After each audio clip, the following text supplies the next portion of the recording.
नमस्कार दोस्तों, स्वागत है आप सभी का हमारे YouTube channel magic education trick पर।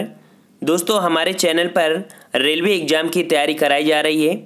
सभी बच्चों के मैसेज आ रहे थे कि सर आपके पास 3 चैनल हैं और आप इस बार को 2 चैनल में रेलवे एग्ज़ाम की तैयारी करा दीजिए, ज़्यादा से ज़्यादा वीडियो लाइए।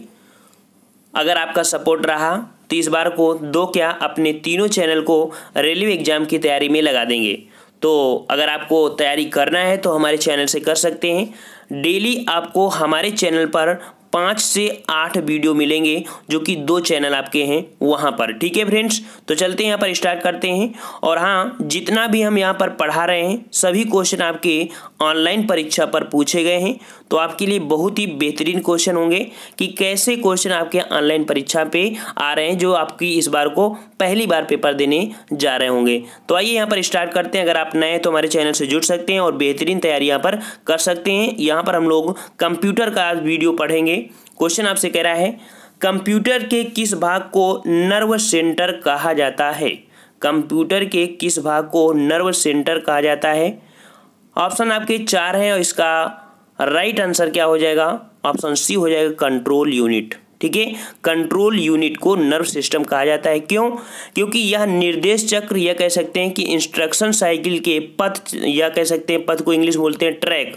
ठीक है, तो निर्देश चक्र के पथ को सुरक्षित रखता है। साथ ही यह सीपीयू के उपयुक्त माइक्रो ऑपरेशन को संपन्न करते हुए संबंधित कंट्रोल सिग्नल उपयुक्त समय पर उत्पन्न करता है। इस कारण से इस कंप्यूटर के कंट्रोल यूनिट को नर्व सेंटर कहा जाता है। चलिए नेक्स्ट क्वेश्चन की ओर। क्वेश्चन आपसे कह रहा है यहाँ पर कि निम्नलिखित में से कंप्यूटर का मस्तिष्क कौन है? हजारों बार ये क्वेश्चन आपका आया है कि कंप्यूटर का मस्तिष्क क्या कौन है या क्या कहलाता है। तो इसे कहते हैं ऑप्शन राइट यहाँ पर आपका सी हो जाएगा। ठीक है, सी हो जाएगा। यहाँ पर आपको आंसर भी दिख रहा होगा। ठीक है, सी आपका दिया है। और अगर आपको ये PDF चाहिए तो हमारे टेलीग्राम से जुड़ सकते हैं। टेलीग्राम की लिंक नीचे आपको दे दी गई है। और इसका जो आपका जो CPU है, अर्थात कह सकते हैं कंप्यूटर के भौतिक भागों को हार्डवेयर कहते हैं। ठीक है, यहाँ पर आपका जो हार्डवेयर है तो हार्डवेयर किसे कहते हैं? तो कंप्यूटर के भौतिक भागों को हार्डवेयर कहते हैं। और प्रोसेसर या सेंट्रल यूनिट जो आपको CPU एक आपका हार्डवेयर है जिसे हम कंप्यूटर का मस्तिष्क कहते हैं। ये भी याद रखना कि जो प्रोसेसर या सेंट्रल प्रोसेसिंग यूनिट, इसे CPU क्या बोलते हैं? सेंट्रल प्रोसेसिंग यूनिट भी एक आपका हार्डवेयर ही है जिसे मस्तिष्क अर्थात कंप्यूटर का मस्तिष्क कहते हैं। नेक्स्ट क्वेश्चन की ओर आते हैं। फ्रेंड्स, अगर आपको वीडियो अच्छा लग रहा हो तो वीडियो को लाइक जरूर करिए, वीडियो को शेयर करिए ताकि ज़्यादा से ज़्यादा लोग हमारे चैनल से जुड़ सकें और आप लोगों को हम ज़्यादा से ज़्यादा वीडियो यहाँ पर बना सकें। क्वेश्चन अगला कह रहा है कि निम्न में से कौन सा एक आउटपुट डिवाइस नहीं है? आउटपुट डिवाइस नहीं है, तो यहाँ पर आपका आउटपुट डिवाइस कौन सा नहीं है? ऑप्शन राइट आपका यहाँ पर सही हो जाएगा डी नंबर, स्कैनर। ठीक है, स्कैनर, इसका आंसर आपका क्या दिया है? D number, scanner. मतलब कि स्कैनर एक आपकी इनपुट डिवाइस है। ठीक है, ये कैसी है? इनपुट डिवाइस है। जबकि यहाँ पर आपका प्लॉटर, स्पीकर, प्रिंटर ये आपकी कैसी डिवाइस हैं? ये आपकी आउटपुट डिवाइस है। ठीक है, लेकिन स्कैनर क्या है? एक इनपुट डिवाइस है। नेक्स्ट क्वेश्चन की ओर आते हैं। क्वेश्चन आपसे कह रहा है कि निम्नलिखित में से इनपुट डिवाइस कौन सा है? इनपुट डिवाइस कौन सा है? तो यहाँ पर आपका इनपुट पूछ लिया है तो ऑप्शन राइट आपका यहाँ पर हो जाएगा डी नंबर, जॉयस्टिक। ठीक है, जॉयस्टिक यहाँ पर ऑप्शन आपको दिख रहा होगा, डी नंबर आपका सही है, जॉयस्टिक है। सभी क्वेश्चन आपके पूछे गए हैं। देखो, जॉयस्टिक एक इनपुट डिवाइस है या वास्तव में देखा जाए तो एक पॉइंटिंग डिवाइस है। जॉयस्टिक डिवाइस को, जॉयस्टिक जो होता है इसे पॉइंटिंग डिवाइस कहते हैं, जो कि ट्रैक बॉल की तरह कार्य करता है। ट्रैक बॉल की तरह कार्य करता है कि बॉल एक छड़ लगी होती है, एक बॉल होती है जिसमें छड़ लगी होती है ताकि बॉल को आसानी से घुमाया जा सके। और इसका प्रयोग आप लोगों ने देखा होगा वीडियो गेम में। ठीक है, सिमुलेटर, प्रशिक्षण आदि में आपका किया जाता है, वही होता है आपका जॉयस्टिक। ओके, चलिए नेक्स्ट क्वेश्चन आपसे कह रहा है निम्नलिखित में से कंप्यूटर के लिए कौन सा डिवाइस एक इनपुट डिवाइस नहीं है? इनपुट डिवाइस नहीं है, ऑप्शन राइट आपका यहाँ पर हो जाएगा डी नंबर। ठीक है, ये आपका इनपुट डिवाइस नहीं है जबकि आपका क्या है? आपका ये आउटपुट डिवाइस है। ठीक है, यहाँ पर आपका कैसा है, आउटपुट डिवाइस है। आउटपुट डिवाइस एक वैधिक यांत्रिक युक्ति होती है। अब यहाँ पर आउटपुट आ रहा है तो उसके बारे में समझ लीजिए क्या होता है। आउटपुट डिवाइस एक वैद्युत यांत्रिक युक्ति है जो कंप्यूटर से बाइनरी डाटा लेकर उसे उपयोगकर्ता के लिए उपयुक्त डेटा में बदल देती है, जिसे हम लोग क्या बोलते हैं, आउटपुट बोलते हैं। ओके, चलिए नेक्स्ट क्वेश्चन आपसे यहाँ पर कह रहा है, निम्नलिखित में से कौन सा उपकरण स्टोरेज डिवाइस नहीं है, अर्थात यहाँ पर स्टोर नहीं करता है। कौन नहीं करता है? तो आपका जो डी नंबर आपका है मॉडम, ये स्टोरेज डिवाइस नहीं है, लेकिन hard disk, flash drive, CD ROM ये आपकी स्टोरेज डिवाइस होते हैं। मॉडम आपका नहीं है, ठीक है। मॉडम जो कि एक बोलते हैं, मॉडम कि इसको इंग्लिश में बोलते हैं, जो कि एक वर्ड होता है मॉड्यूलेटर, डीमॉड्यूलेटर। मॉडम का संक्षिप्त जो होता है फुल फॉर्म होता है मॉड्यूलेटर, डीमॉड्यूलेटर का संक्षिप्त रूप होता है, ठीक है। यह एक ऐसी युक्ति या डिवाइस है, ठीक है, जो किसी आंकिक या डिजिटल सूचना को मॉड्यूलेट करके एनालॉग प्रारूप में भेजती है तथा जो एनालॉग प्रारूप इसे सिग्नल मिलता है उसे डीमॉड्यूलेट करके डिजिटल रूप में ग्रहण करती है, ठीक है। तो ये आपका मॉडम जो आप समझते होंगे, नेट वगैरह यूज करते हैं, आप समझ गए होंगे अब तक। चलिए नेक्स्ट क्वेश्चन आपसे कह रहा है कि निम्नलिखित में से कंप्यूटर का कौन सा भाग भंडारण उपकरण अब प्रचलित हुआ है। भंडारण उपकरण इस समय जो प्रचलित हुआ है वो कौन सा प्रचलित हुआ है? 4 आपके पास ऑप्शन है और इसका आपका राइट जवाब हो जाएगा ए नंबर, जो कि फ्लॉपी है, ठीक है। फ्लॉपी आपकी है। फ्लॉपी डिस्क एक पतला एवं लचीला लगभग 3.5 इंच व्यास का चुंबकीय संग्रहण माध्यम होता है। नए मेमोरी डिवाइसों के आविष्कार से इसका प्रयोग वर्तमान में घट या अपरिचित हो गया है। इस समय नई मेमोरी छोटी छोटी आ गई ना, इस कारण से इसका काम थोड़ा बहुत कम हो गया है। नेक्स्ट क्वेश्चन की ओर आते हैं। क्वेश्चन आपसे कह रहा है कि कंप्यूटर के माउस का आविष्कार किसने किया था? कंप्यूटर के माउस का आविष्कार किसने किया था? ऑप्शन राइट आपका यहाँ पर हो जाएगा, जो कि सी नंबर है, ठीक है। सी नंबर आपका डगलस एंगलबर्ट। डगलस एंगलबर्ट ने कंप्यूटर के माउस का आविष्कार किया था, ठीक है। और जो माउस है, माउस का प्रयोग क्या करते हैं? तो माउस जो कि संगणकों में इस्तेमाल होने वाला एक इनपुट उपकरण है। यह कर्सर को चलाकर पटल के वांछित स्थान पर उसे ले जाते हैं तथा नोट या बटन दबाकर उचित विकल्प चुनने में मदद करता है आपका जो कि माउस होता है, ठीक है। नेक्स्ट क्वेश्चन की ओर आते हैं। क्वेश्चन आपसे कह रहा है कंप्यूटर के बिना काम नहीं कर सकते। मतलब कंप्यूटर, यहाँ पर आपको ब्लैंक आपको भरना है कि कंप्यूटर के बिना काम नहीं कर सकता। अगर कंप्यूटर में आपका सीपीयू नहीं है, ठीक है, सीपीयू नहीं है तो आप कुछ काम नहीं कर सकते, कोई काम नहीं कर सकते हैं, ठीक है। जैसे कि मान लो इंटरनेट तो बात की बात होती है ना, लेकिन जब सीपीयू ही नहीं होगा तो कुछ नहीं हो सकता। इसलिए सीपीयू को केंद्रीय विश्लेषण इकाई भी कहा जाता है।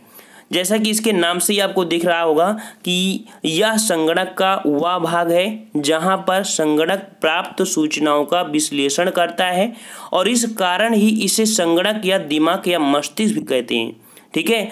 मतलब कि सीपीयू के बिना कुछ कार्य आपका नहीं हो सकता है। नेक्स्ट क्वेश्चन की ओर आते हैं। क्वेश्चन आपसे पूछ रहा है यहाँ पर कि कंप्यूटर की किस पीढ़ी में प्रोग्रामिंग के लिए यांत्रिक या कह सकते हैं कि मैकेनिकल भाषा का प्रयोग किया गया था? तो यांत्रिक भाषा का प्रयोग जो कि कंप्यूटर की किस पीढ़ी में किया गया था? ऑप्शन राइट आपका हो जाएगा ए नंबर, जो कि पहली पीढ़ी है, ठीक है। काफ़ी बच्चे गलत कर देते हैं, ठीक है। और बात करें कि वर्तमान में कंप्यूटर की अब तक कुल कितनी है, तो 5 पीढ़ियाँ हुई हैं और पहली पीढ़ी में ही प्रोग्रामिंग के लिए यांत्रिक या मैकेनिकल भाषा का प्रयोग किया गया था। और इसमें देखा जाए कि इनपुट के लिए क्या प्रयोग करते थे, तो इनपुट के लिए इनमें से पंच कार्ड व टेप जो पेपर टेक होता है इनका उपयोग करते थे और आउटपुट के लिए प्रिंट के द्वारा प्रिंट किया जाता था। नेक्स्ट क्वेश्चन की ओर आते हैं। क्वेश्चन आपसे कह रहा है यहाँ पर दुनिया का पहला प्रोग्रामर किसे माना जाता है? दुनिया का पहला प्रोग्रामर किसे माना जाता है? ऑप्शन राइट आपका यहाँ पर हो जाएगा, जो कि बी नंबर है आपका। बी क्या कह रहा है? एडा लवलेस। इसी दुनिया का पहला प्रोग्रामर कहा जाता है एडा लवलेस को। बहुत ही अच्छा क्वेश्चन आपका है। देखो 2016 में जो अप्रैल में हुई परीक्षा और आपकी मई में हुई, ठीक है, दोनों में आपका एक क्वेश्चन पूछा गया है कि दुनिया का पहला प्रोग्रामर एक अंग्रेज महिला गणितज्ञ जो थी, ये एक अंग्रेज महिला भी हैं, ठीक है, अंग्रेज महिला गणितज्ञ थी जिनको बोला जाता है एडा लवलेस को माना जाता है। यहीं पर अगर बात करें कि जो चार्ल्स बेबेज का नाम आपने सुना होगा, चार्ल्स बेबेज के प्रारंभिक यांत्रिक कंप्यूटर पर उनके कार्यों से उन्हें यह उपलब्धि हुआ था। जो बेबेज ने अपना कंप्यूटर बनाया था तो इन्हीं के उद्देश्य से कार्य उनका संभव हो पाया था। ठीक है, उपलब्धि इन्हीं के कंप्यूटर से उपलब्धि इनको प्राप्ति हो पाई थी। नेक्स्ट क्वेश्चन की ओर आते हैं। 12 नंबर आपसे कह रहा है,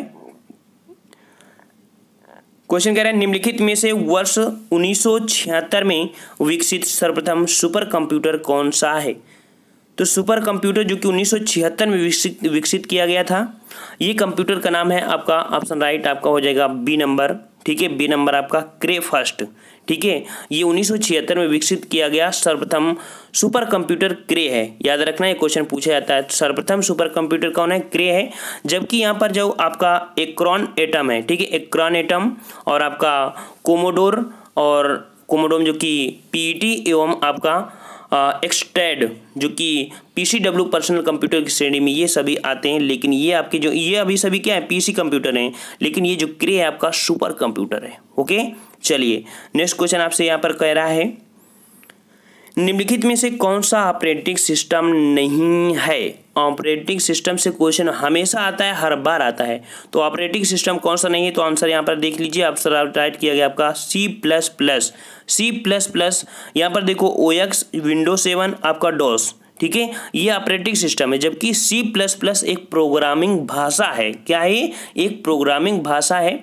और C भाषा एक उत्तम रूप है, C भाषा का एक उत्तम रूप है। और सभी भाषा का विकास डेनिस रिची ने बेल टेलीग्राम प्रयोगशाला में किया था। ठीक है, याद रखना, C भाषा का विकास डेनिस रिची ने बेल टेलीग्राम प्रयोगशाला में वर्ष 1972 में किया था, जिसका उद्देश्य होता है कि यूनिक्स संचालन तंत्र का निर्माण करना। नेक्स्ट क्वेश्चन की ओर आते हैं, जो कि 14 नंबर आपसे कह रहा है, कंप्यूटर नेटवर्क के संबंध में टीसीपी का विस्तार क्या है। टीसीपी के मतलब यहाँ पर पूछ रहा है, तो टीसीपी मतलब होता है ए नंबर आपका यहाँ पर है ट्रांसमिशन कंट्रोल प्रोटोकॉल। ठीक है, चलिए नेक्स्ट क्वेश्चन की ओर आते हैं। देखिए, स्टार्टिंग में समय लगता है, लेकिन जब इसका नॉलेज हो जाता है थोड़ा बहुत, तो हम बहुत स्पीड में बढ़ते हैं। फिर आप पकड़ नहीं पाओगे कि कहाँ हम पहुँच रहे हैं, क्योंकि हम पहले जीरो से लेते हैं फिर हीरो बना देते हैं। तो जीरो में है अभी, इसलिए इसको डिस्क्राइब करना पड़ रहा है। वैसे हम दूसरा पार्ट आएंगे तो बिल्कुल हवा में उड़ेंगे, सीधा आंसर बताएंगे, क्योंकि आपके दिमाग में हर चीज़ उस समय पड़ गई होगी, क्योंकि अगर आपने पढ़ा है सभी वीडियो हमारे तो। ठीक है, यहाँ पर 15 नंबर आपसे कह रहा है यहाँ पर कि कैप्चा एक कंप्यूटर प्रोग्राम है। अर्थात कैप्चा है क्या, तो कैप्चा आपका एक प्रकार का कह सकते हैं कि मानव इनपुट को मशीनी इनपुट से अलग करने के लिए ये एक कंप्यूटर प्रोग्राम है। ठीक है, मानव इनपुट को मशीनी इनपुट से अलग करने के लिए एक कंप्यूटर प्रोग्राम है। ऑप्शन जो कि आपका क्या है, ये कैप्चा है। ठीक है, आपका ये सही जवाब आपका हो जाएगा। नेक्स्ट क्वेश्चन की ओर आते हैं। क्वेश्चन आपसे यहाँ पर कह रहा है, क्वेश्चन कह रहा है निम्नलिखित में से कौन सा एक इस समूह से संबंधित नहीं है। इस समूह से संबंधित नहीं है, कौन नहीं संबंधित है, तो देखो कोई ना कोई एक अंतर आपका है, को स्पैम। ठीक है, ये क्वेश्चन अभी आपका पूछा गया था, जो कि अभी पेपर हुए थे आपका शिक्षक भर्ती में। ठीक है, स्पैम कि निम्नलिखित में कौन एक समूह से संबंधित नहीं, तो स्पैम नहीं है। कैसे नहीं है, देखिए ऐप का जो इलेक्ट्रॉनिक संचार में दुर्भावपूर्ण बना हुआ है प्रयोजन में, तो संवेदनशील सूचनाओं को प्राप्त करने का प्रयास फिशिंग होता है। ठीक है, यहाँ पर कई प्रकार से इसे समझा जा सकता है। ठीक है, तो यहाँ पर आपका जो स्पैम है, ये आपका आप लोग देखते होंगे, स्पैम उस प्रकार के ईमेल को कहते हैं। जो ईमेल आपने देखा होगा, में एक ऑप्शन मिलता है ईमेल में स्पैम। स्पैम क्या है, तो स्पैम उस प्रकार के ईमेल को कहते हैं जो थोक में भेजा जाता है और बिना मांगे या बुलाए आ जाता है, जिसे प्रायः हम लोग विज्ञापन होते हैं। जैसा कि स्पष्ट देखा जाए कि स्पैम के अतिरिक्त 3 की जो आपके दिए हैं वो कुछ ना आपके विज्ञापन के तौर पर है, ये आपके विज्ञापन है। लेकिन ये स्पैम आपके जीमेल में मिलता है, आप देखना ऑप्शन में जाके आपको मिल जाएगा ये वर्ड। ठीक है, नेक्स्ट क्वेश्चन आपसे कह रहा है कि वेब पेज का उपयोग करके बनाए जाते हैं। तो वेब पेज में क्या उपयोग करके बनाए जाते हैं, तो वेब पेज में ऑप्शन राइट हो जाएगा आपका 17 का यहाँ पर सी नंबर, अर्थात HTML। जो वेब पेज होते हैं किस रूप में होते हैं, HTML के रूप में होता है। HTML मतलब फुल फॉर्म क्या होता है, तो हाइपर टेक्स्ट मार्कअप लैंग्वेज। ठीक है, इसका फुल फॉर्म होता है क्या, हाइपर टेक्स्ट मार्कअप लैंग्वेज का उपयोग करके बनाए जाते हैं। ठीक है, समझ गए होंगे। चलिए नेक्स्ट क्वेश्चन की ओर। क्वेश्चन आपसे कह रहा है यहाँ पर, हाँ क्वेश्चन आपसे कह रहा है कंप्यूटर शब्दावली में MIPS का अर्थ क्या है। MIPS का अर्थ क्या है, तो ये अर्थ क्या हो जाएगा, तो ऑप्शन राइट आपका हो जाएगा बी नंबर। बी नंबर आपका है मिलियन इंस्ट्रक्शन पर सेकंड। ठीक है, MIPS का अर्थ होता है मिलियन इंस्ट्रक्शन पर सेकंड, ये इसका अर्थ होता है। ठीक है फ्रेंड्स, नेक्स्ट क्वेश्चन आपसे कह रहा है यहाँ पर कि निम्नलिखित में से किस उपकरण में जाइरोस्कोप का प्रयोग किया जाता है। जाइरोस्कोप का प्रयोग किया जाता है, तो जाइरोस्कोप का प्रयोग किया जाता है जो कि ऑप्शन राइट आपका बी हो जाएगा। जो माउस कंप्यूटर होता है, माउस कंप्यूटर होता है उसमें आपका जाइरोस्कोप, ये कह सकते हैं कि इसे घूर्णदर्शी कहते हैं। ठीक है, जाइरोस्कोप को घूर्णदर्शी कहते हैं, का प्रयोग कंप्यूटर माउस में किया जाता है। इसकी क्रियाविधि कोणीय संवेग के संरक्षण सिद्धांत पर कार्य करती है। जो कंप्यूटर माउस होता है ये आपके कोणीय संवेग के संरक्षण के सिद्धांत पर कार्य करता है, ये पॉइंट याद रखना। ठीक है, देखो फ्रेंड्स हमारा टारगेट है कि आपके 125 प्रश्न हैं कंप्यूटर के, और इसको हम बनाएंगे 5 पार्ट में, लेकिन अच्छे से डिस्क्राइब कर देंगे तो ये 5 पार्ट आपके लिए बिल्कुल से देखा जाए तो अमृत के समान हो जाएंगे। ठीक है, तो आप लोग बिल्कुल से 5 पार्ट को यहाँ पर लिंक के माध्यम से पढ़ लीजिएगा। आपके कंप्यूटर से संबंधित कोई परेशानी आपको नहीं होगी, और अदर तो आपकी सीरीज चली रही है। कह रहा है कंपाइलर क्या है। कंपाइलर, कंपाइलर क्या है, तो कंपाइलर एक सॉफ्टवेयर है। क्या है आपका, सॉफ्टवेयर है। ऑप्शन राइट आपका भी हो जाएगा, कंपाइलर सॉफ्टवेयर है। कंपाइलर होता है कि कंपाइलर किसी कंप्यूटर के सिस्टम सॉफ्टवेयर का भाग होता है। कंपाइलर एक ऐसा प्रोग्राम है जो किसी उच्च स्तरीय भाषा में लिखे गए प्रोग्राम का अनुवाद किसी कंप्यूटर की मशीनी भाषा में कर देता है, उसे हम लोग यहाँ कंपाइलर कहते हैं। ओके, चलिए नेक्स्ट क्वेश्चन की ओर। क्वेश्चन आपसे यहाँ पर कह रहा है, ये 4 ऑप्शन दिए गए हैं, और क्वेश्चन आपसे यहाँ पर कह रहा है लॉग इन। ठीक है, लॉग इन नाम और पासवर्ड का सत्यापन किस लिए किया जाता है। जो लॉगिन होता है और पासवर्ड का जो सत्यापन करते हैं किस लिए करते हैं, ये इसलिए करते हैं कि उपयोगकर्ता के प्रमाणन हेतु, मतलब कि उपयोगकर्ता उसका प्रमाण करता है, मतलब कि किसी उपयोगकर्ता द्वारा किसी वेबसाइट पर अपना ईमेल पता या फ़ोन नंबर और पासवर्ड डालकर उस वेबसाइट पर बने अपने खाते तक पहुंचाता है, तो इस प्रक्रिया को लॉगिन कहते हैं। और इस लॉगिन करने के लिए लॉगिन नाम या कह सकते हैं कि आईडी और पासवर्ड के सत्यापन का उपयोग अपने खाते के प्रमाणन प्रस्तुत करता था सुरक्षित रखने के लिए पासवर्ड का यूज किया जाता है।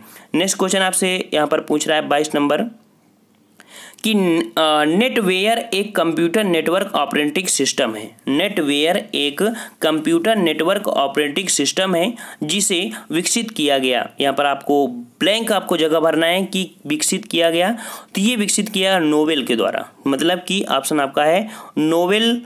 इस क्वेश्चन फिर से पढ़िए चारों को। यहाँ पर नेटवेयर एक कंप्यूटर नेटवर्क ऑपरेटिंग सिस्टम है जिसे नोवेल द्वारा विकसित किया गया। ठीक है, नोवेल द्वारा विकसित किया गया, याद रखना। नेक्स्ट क्वेश्चन की ओर आते हैं। 23 नंबर आपसे कह रहा है कि मैकैफे है क्या, तो मैकैफे एक एंटीवायरस सॉफ्टवेयर है। ठीक है, ये आपका ए नंबर आपका हो जाएगा। मैकैफे आपका क्या है, यहाँ पर ऑप्शन आपको दिख रहा होगा, ए नंबर है कि एंटीवायरस आपका सॉफ्टवेयर है। ठीक है, याद रखना, कई बार क्वेश्चन पूछा गया है। ठीक है, तो मैकैफे एक एंटीवायरस सॉफ्टवेयर है। देखिए फ्रेंड्स, मान लो हमने यहाँ पर 25 क्वेश्चन आपको यहाँ पर कितने मिनट में लगभग पढ़ाया, 20 मिनट में। ठीक है, लेकिन यही ऑनलाइन अगर क्लास ले रहे होते तो आपको 1 घंटा का समय लग जाता, और आपको फुल नॉलेज यहाँ पर हम दे भी रहे हैं। लगभग 20 मिनट में यहाँ पर 25 क्वेश्चन हो रहे हैं। लगभग आप यहाँ पर 80 मिनट में जितने भी कंप्यूटर का सिस्टम है सभी आपके दिमाग में फिट कर देंगे। इतना तो है ही, अगर आप मन से पढ़ रहे हैं तो 5 पार्ट में आपकी लगभग यहाँ पर कंप्यूटर पूरी खत्म भी हो जाएगी, आपके दिमाग में सब चीज़ समझ में आ जाएंगे। 24 नंबर कह रहा है कंप्यूटर के संदर्भ में लैन का तात्पर्य। लैन क्या होता है, तो जो लैन होता है इसे बोलते हैं यहाँ पर कि local area network. Local area network B number आपका हो जाएगा।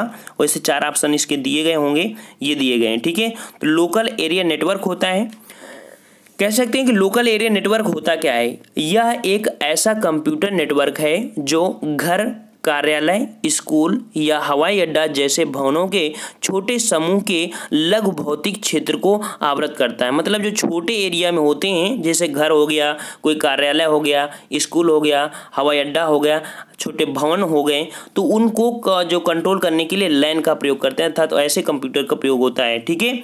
और नेक्स्ट क्वेश्चन आपका दिया है 25 नंबर आपसे कह रहा है कि LAN का अर्थ क्या होता है। LAN लैन का जो अर्थ होता है वही आपका कि लोकल एरिया नेटवर्क, जो कि आपका ऑप्शन राइट बी हो जाएगा। ठीक है, ऑप्शन आपका बी हो गया। और ये हो गया आपके 25 क्वेश्चन। जो आपका यहाँ पर 6 क्वेश्चन नंबर है 26 नंबर, वो 26 नंबर कह रहा है कि निम्नलिखित नेटवर्क टोपोलॉजी में किसकी संचरण गति उत्तम होती है। तो निम्नलिखित नेटवर्क टोपोलॉजी में किसकी संचरण गति उच्चतम होती है। 4 आपके ऑप्शन हैं और ये क्वेश्चन आपके लिए कमेंट करके बताना है, आपके लिए चैलेंज क्वेश्चन है और इसका सही जवाब आपका क्या होगा।